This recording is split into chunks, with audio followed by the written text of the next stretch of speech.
नमस्कार। आज 21 दिसंबर विश्व अंतर्राष्ट्रीय ध्यान दिवस पर सभी को हार्दिक बधाई।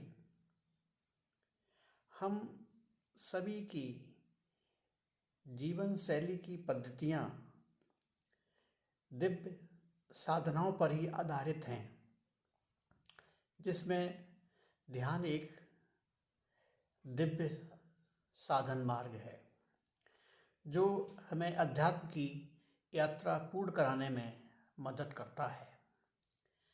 ध्यान के बारे में श्रुति ज्ञान परंपरा के अनुसार कहा गया है, ध्यान भगवान शंकर के द्वारा ही प्रतिपादित एवं संचालित हुआ है।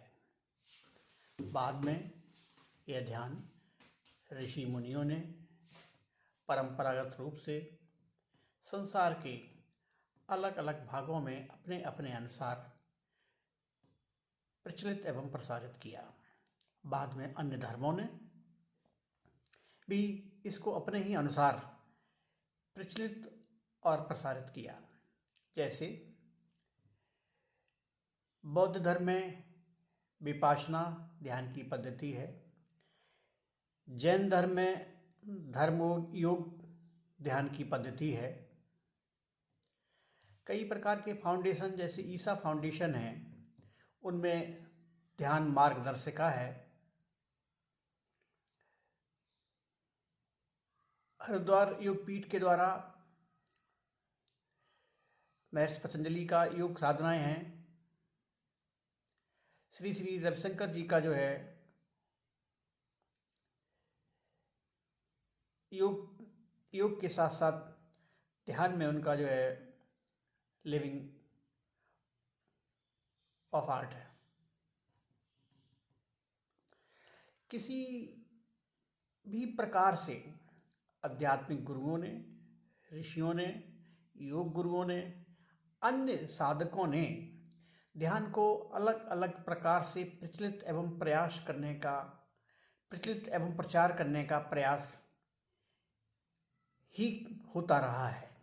लेकिन वास्तव में सभी गुरुओं और अध्यात्म का एक ही या शास्त्रों का एक ही लक्ष्य है कि हम ध्यान में बैठकर परम ब्रह्म परमेश्वर को कैसे प्राप्त करें। इसीलिए सभी पद्धतियों को अपनाते हुए हम आज इस विश्व अंतर्राष्ट्रीय दिवस पर ये पढ़ लें कि हम किस तरह से ध्यान में धर्म गुरुओं के साथ बैठकर, आध्यात्मिक गुरुओं के साथ बैठकर अपने अनुसार ध्यान में बैठें, जिससे हमारा जो है जीवन का मार्ग सरल और सहज होकर और हम उस परम ब्रह्म परमेश्वर की आध्यात्मिक शक्ति की ओर बढ़कर अपने आत्मिक ज्ञान को बढ़ाएं, आत्मज्ञान को बढ़ाएं और ईश्वर की शरणागति जाने के लिए हम अपने मार्ग को प्रशस्त करें। धन्यवाद।